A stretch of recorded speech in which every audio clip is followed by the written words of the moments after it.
Ladies and gentlemen, please take your seats. I know it's hard to believe, but those neon lights weren't always so bright, and if you're within the sound of my voice, that must mean you are in the seats with once more. As always, my name is Dave Voigt, and I'm the host of this podcast where we sit down with a wide-ranging variety of industry professionals, and we pick their brain about current projects, state of the industry, how they got started, and so very much more in a light and conversational fashion. And, if you like how we do things around here, I'm guessing you do because you're here, you're listening. You can subscribe to the podcast. You can find us over at Apple, Spotify, Amazon, Google, basically wherever you get your podcasts. And plus, we archive every single one of our episodes over at our In the Seats YouTube channel. So if you can give us a like and subscribe there as well, we'd really appreciate it. Also, don't hesitate to check us out on the social media, as the kids call it. We're on Facebook, we're on Twitter, and we're on Instagram for all sorts of fun updates.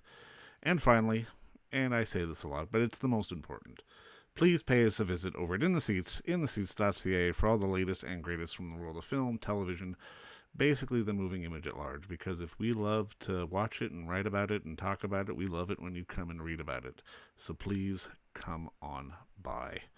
On this episode, we got a fun one. We're going down to those neon lights with the new film On Broadway, which is on DVD and video on demand platforms right now as we speak.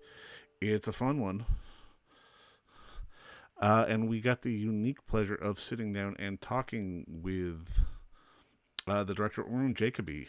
And he manages to pull together a real sort of cavalcade, who's who of people that shows sort of that uneasy balance between art and commerce, and how there was a period of time sort of when New York was on the downswing that Broadway almost didn't make it.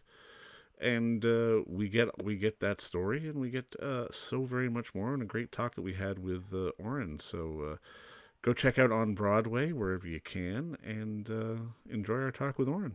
It's a good one. But I mean, first off, obviously, thank you for the time today, and congratulations on the film. I really got a kick out of it. And I mean, I think the first thing that came to my mind was, because in my mind, it would be like there would be a history, but then really, I had forgotten that Broadway had really had its down periods. For you, was that always going to be the starting point of the film? Well, to me, that was the story. I mean, the story was that here I'd lived in New York practically my whole life. I grew up here. I've been involved. I've worked in the theater. I've been very close. So I'm sorry, you were saying, we were interrupted by the beep on my computer. Just in terms of, I was fascinated about the fact that Broadway really had its down period. For you, was that always the start of the story? Yes. I mean, as I was saying, I'm a New Yorker. I've lived here my whole life. I've been involved. I've worked in the theater, and I've been going to plays and watching how things have evolved. But I'd missed the big story. I missed the fact that in my lifetime, the Broadway theater almost came to an end, that it was so threatened in the 1970s by the horrible neighborhood. Things had gotten so dangerous. There was so much crime. The neighborhood was controlled by the mafia and by corrupt landlords who were, renting out huge swathes of the neighborhood to whorehouses and drug dens. And it was just a scary, scary environment, and pretty hard to run your main tourist attraction in that kind of a neighborhood.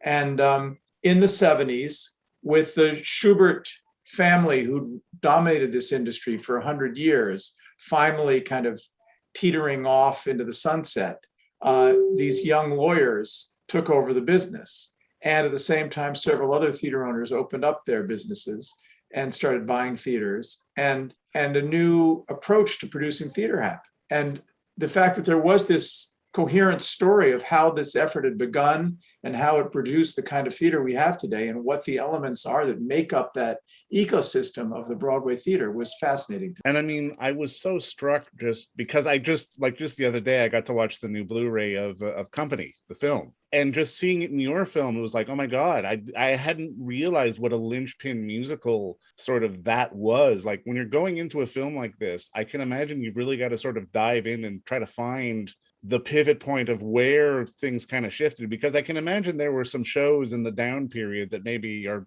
probably better forgotten. Well, there's some better forgotten. There's some that were influential, that were interesting. I mean, one interesting one is Hair, which happened kind of at the end of the down period. just before things started to brighten up again.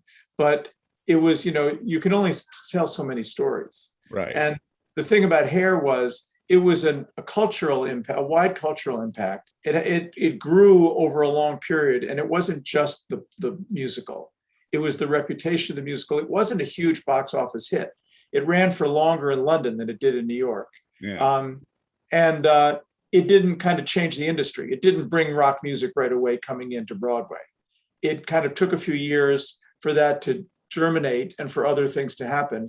And really the interesting about Hair was it was the kind of template for Chorus Line, because that's what the public theater, they had started Hair and then they'd moved to Broadway, but they hadn't produced it on Broadway, so they didn't make any money out of it. So it didn't change the dynamic the way that Chorus Line did, because with Chorus Line, the fact that the nonprofit theater where it started owned it. And that presented a new model for commercial producers, that they could get the nonprofits to take more of the risk, and then they could make more of the money on the other end, became the working model that we have today. Was that really the rise of the nonprofit? Because I mean, from an outsider looking in, we don't necessarily think about it, but it almost does seem like the feeder system to Broadway in terms of getting stuff. It totally is. I mean, think about the way it worked until the 1970s. Every Broadway production did an out-of-town tryout where it went to 5 or 6 cities where the commercial producer had to pay for it each step of the way. And a lot of the time it would fail before it got to New York. They had to do that development work at their expense, traveling around in this crazy system. It was kind of fun for those cities that they became the tryout areas for Broadway shows. And it was Washington and Philadelphia and Baltimore and Boston and New Haven. There are probably a couple of others along the way where these shows would try out. But it was an expensive, not very practical way to develop new material. And then when suddenly in the 60s and 70s, these not-for-profit theaters grew up all over the country, and a number of the best ones in New York City where there were nonprofit off-Broadway theaters, that gave the commercial producers a proving ground. See what shows work there.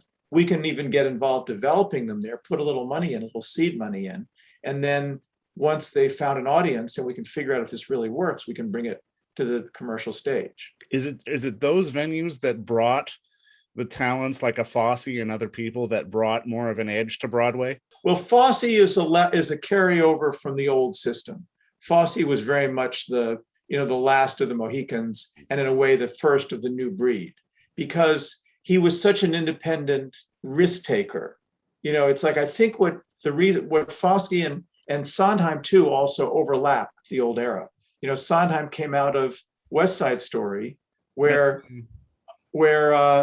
Hal Prince told me that West Side Story was produced with money from the people who worked in his production office. That's how cheap it was to do a Broadway show. You could go to your friends and the people who work in your company and say, we each put in a few $100, and before you know it, you've got a Broadway show. In West Side Story, at the end of the old era, it wasn't a hit. It didn't make much money, which is kind of amazing to think about. But it puts in context the shows that we cover, which many of them were risky. A few of them were blockbusters. Some of them, were incredible artistic successes that then didn't make money. No, and it's one of those things that for every Hamilton, there's 25 or 50 other shows that just don't go anywhere. 80% of Broadway shows lose their money. Well, yeah. 80%. Imagine any other business where it would keep going with people losing that percentage of their investment. That's a crazy statistic. And it's one of those things that makes it even more amazing, because something else about your film that I was struck by, everyone you talk to is so enthusiastic. When you got to sit down with people, was enthusiasm even about the rat infested days sort of the through line that you got when you're talking to people? Well, people love remembering the bad old days, that's right, for sure. But the bottom line, particularly with the actors, who I think are an incredible breed. Broadway actors are a very unique brand of performer and human being, and they carry this love with them for what they do, and a kind of reverence for the history and the tradition that they're a part of. And that's part of the excitement and the thrill for them of being on that stage, where like they feel the ghosts of, Marlon Brando and Kim Hunter and, all the great actors who've come before them on the Broadway stage. And to them, this was an opportunity to share some of that love and some of that appreciation for what they do. And so that was a real privilege for me to sit down with them. And the first interview that we did like that, when I sat down with Tommy Tune, I almost elevated out of the chair. I couldn't believe how much he was bringing to this story. Or when I showed up in London, not knowing what the heck I was going to get from Ian McKellen, who hadn't been in that many Broadway shows, but had been in some key moments. Right. And I sat down with him, and it was like he'd read my script. And he had a fantastic story for every turning point in the film. Fantastic. And it was, it comes out of love. It was incredible.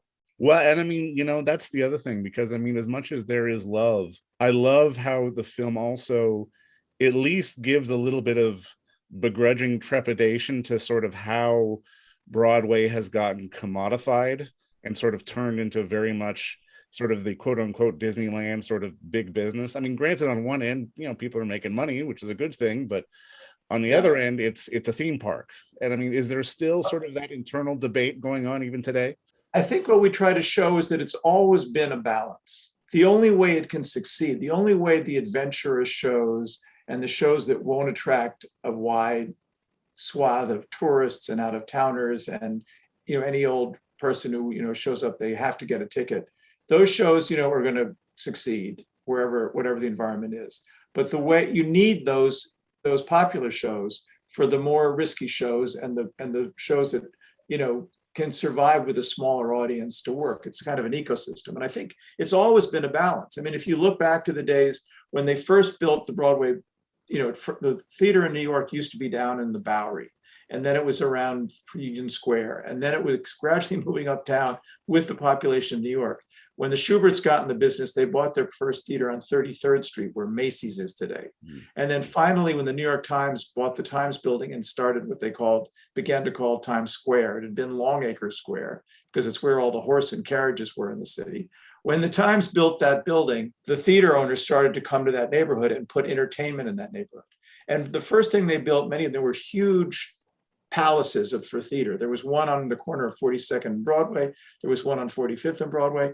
And they soon switched over to be vaudeville houses. So it was always like you try to do legitimate theater, but you then do what's popular and sells tickets. Right. And then you find a balance. So that was in 1900.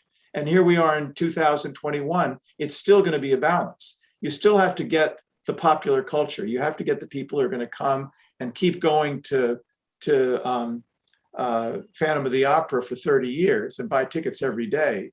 And then you need something quirky like Hadestown, which is, a Greek myth turned into an African-American, New Orleans style musical, something brand new. No, and I mean, I think you did that with the show that you were embedded with, that you showed in the film. That if you had been embedded with a production of Hamilton or Phantom of the Opera, it would have been different. But because people outside of New York may not know what the Nap is, it gives a different sort of resonance to the struggle to get a Broadway show to work.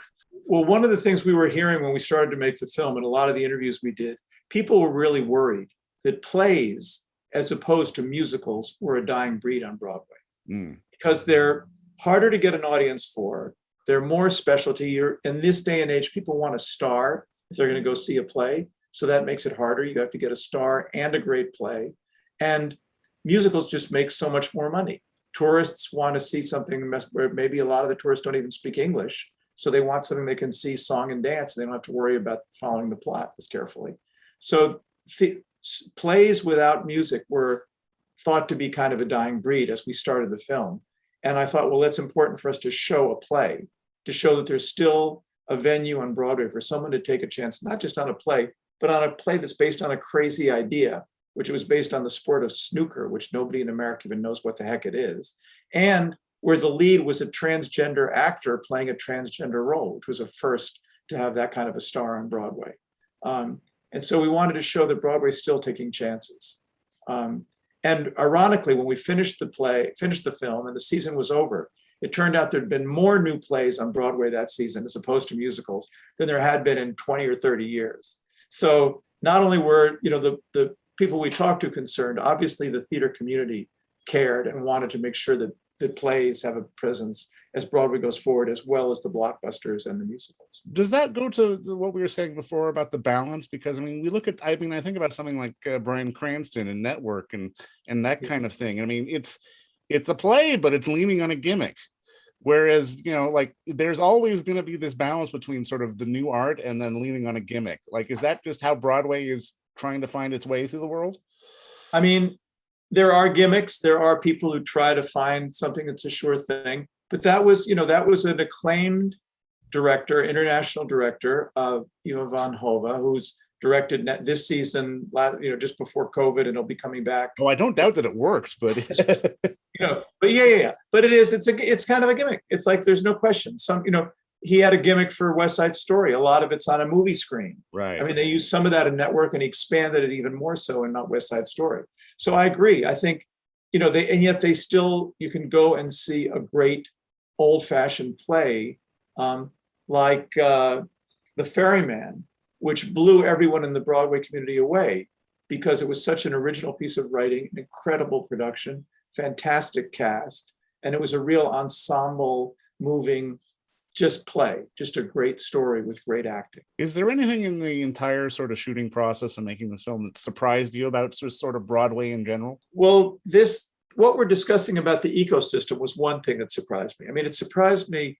I think I used to be a sort of a snob, and I thought, yeah, Broadway is this place where the lowest common denominator stuff, the stuff that Broadway producers figure out is going to be successful, they bank on that, and that's what you go and you see, and most of the audiences go see. Somewhere along the process of making this, I realized that's not really true. Because we track the biggest successful, most game-changing shows over a 50-year period. And we looked at them each, what went into it. And each of those big smash hits was a very experimental, risky idea. I mean, if you think about the elevator pitches for some of those shows, you take the minor players who are behind the star in a song and dance musical, and you tell us about their personal lives. Right. That's going to change Broadway. Or you're going to take a fairy tale book by a poet, and you're going to use theater techniques from the avant-garde living theater and Jerzy Grotowski's crazy stuff of actors running up and down the aisles and shouting in people's faces, and you're going to make that a Broadway hit. That's Cats. It's crazy, the stuff that producers took a chance on that turned out to be very popular. And I think when you look at this season coming up in Broadway, it's kind of amazing what the new shows are going to be. I mean, I'll just read you a short list of some of the shows. There's shows called Passover, Lackawanna Blues, Chicken Biscuits, Is This a Room, Dana H., Thoughts of a Color Man. These are mostly African-American shows, plays, and a couple of musicals. There are over a dozen of them. And that's what, and there are several other plays that are very risky, political or social, experimental kind of dramas. And that's what Broadway's starting to come back with after this crisis. I mean, you got to hand it to them. They're not playing it safe. No, for sure. And I mean, it really does feel like Broadway almost feels like, in many ways, it was, especially as you see in your film, it was the birth of giving more diversity in some of these stories as well. That was the other surprise to me. Yeah. That was the other big surprise, is that when I realized that you look at the progress of Broadway and you see how it's become, I mean, in the 1930s and 40s and into the 50s, it was the mainstream of American pop culture. It was where it was at. It's where the songs came from. It's where the great writers who carried on American dramatic literature, you look to Broadway, to Eugene O'Neill and Tennessee Williams. The songs in the hit parade were all Broadway show tune. And then starting in the 60s and 70s, that all went away. Well, by the time you get to Hamilton, Broadway is at the center of the popular culture again. Yeah. Part of that is because it became diverse. It figured out we have to reflect what America really looks like. We have to do the stories that are today's stories that matter to people today. And then you had, Lin-Manuel Miranda come along and figure out, well, we'll tell the story of America's birth, but we'll tell it in a way that all of us can relate to it. So it's the birth of everybody's country. And so you cast, non-white actors and colorblind casting playing the founding fathers. Or, you do a play like The Nap with a transgender character played by a transgender actress. That's America. It's got different stuff. And, so I think it's an encouraging story that it's, we're not there yet. It's like there's a long way to go for America to be sure. truly diverse, for women to be fully represented, for people of color to be equally represented according to their percentage of the population. But look at this year's list of plays, and it's an impressive, response to the turmoil and the things we've been going through the past couple of years. Now, I gotta ask, because I mean, obviously you're a filmmaker, you're a storyteller, but you're also a lifelong New Yorker. What was sort of the art or the work that kind of got you into this business? Was it something on Broadway? I mean, it's interesting you would say that. I saw a lot of stuff when I was a kid growing up. My parents took me to, some of those cheesy musicals in that dire period Right. in the 60s. Some were good, some were bad. I went, I started reading plays as a teenager, and when they were some great Eugene O'Neill revivals when I was a teenager that I went to see. I think Robert Ryan was in The Iceman Cometh and a Oh, couple of the wow. other plays. Saw Jason Robards and Colleen Dewhurst in Moon for the Misbegotten that we have a clip from in the film. But it was really when I was going to college and I saw the work of the South African playwright Athol Fugard, which was done on Broadway. So his first plays were done off Broadway in New York, but then he had several plays that made it to Broadway. And I happened to see one of those, and it was a play about apartheid that Athol had written with two Black African actors, John Connie and Winston Shona. And they'd done these plays called The Island and Siswi Banzi is Dead. One was about the prison where Nelson Mandela was still being held. And to me, this ripped off, the veil of South African apartheid. It exposed it to me and what it meant in terms of human lives in a way that I never could have imagined. Wow. And that changed my life and made me think the theater has a potential to really motivate people and do some good in the world. And so I wanted to work in the theater, and I ended up going to the Yale Drama School because Athol Fugard was working there. And as a coincidence, August Wilson showed up that same year that I did with his first plays. And I got to watch them rehearsing Ma Rainey's Black Bottom and Fences and Joe Turner's Come and Gone in the repertory theater. And was then, developed a friendship with August so that I was able to interview him for the interview that ended up in this film. Fantastic. And I mean, just to put a bow on this, I mean, in watching your film, it really does feel like New York and Broadway are intrinsically sort of tied together. As one goes, the other goes. And I'm kind of curious on your perspective from that, because it really does feel like if the city's down, the creativity is down. But if the city is on an up, then we're getting some really challenging and interesting stuff. I think that's true, but I think it even works the other way around. It's like people underestimate what the arts do to sustain a city and sustain a society and to sustain a country. You think about what the arts do as an economic engine in a place like New York, where, the year that we cover, 2018-19, the most successful in Broadway's history, they sold nearly $3 billion worth of tickets. But that's nothing compared to what they did for the city. There was direct income of nearly $12 billion from the tourists and the people who came to Broadway to buy those tickets and stayed in hotels and went to restaurants and bought stuff in stores and gave jobs to tens of thousands of New Yorkers. And so the people think of the arts as like it's some extra, whipped cream on the top of our lives. It ain't. It's part of the, what sustains us. It's part of what we need to live and to have functioning cities. So I think New York, it can't survive without Broadway. And if we're smart, we'll support it and do everything we can to keep it vital and keep it growing. Well, I think, you know what, I hope so, and I think your film does that, and it's a real interesting glimpse into sort of this creative engine that not just fuels a city, obviously, but fuels creative minds all across the world. And I just want to say thank you for the film and thank you for the time today. Thank you. It's great talking with you. And don't forget to visit our friends over at Bay Street Video for all your DVD, Blu-ray rental, or purchasing needs this summer, as they are still open for curbside and some mailing delivery as well. Over at 1172 Bay Street, Toronto, Ontario, Canada, you can give them a call at 416-964-9088. That's 416-964-9088. Or send them an email at baystreetvideoto@gmail.com for any of your DVD and Blu-ray needs.